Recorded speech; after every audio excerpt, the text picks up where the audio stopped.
بسم الله الرحمن الرحيم ألف لام ميم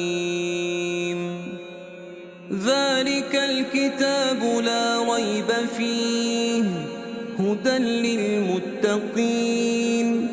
الذين يؤمنون بالغيب ويقيمون الصلاة ومما رزقناهم ينفقون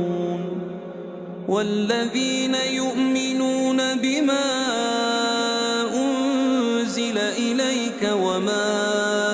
أنزل من قبلك وبالآخرة هم يوقنون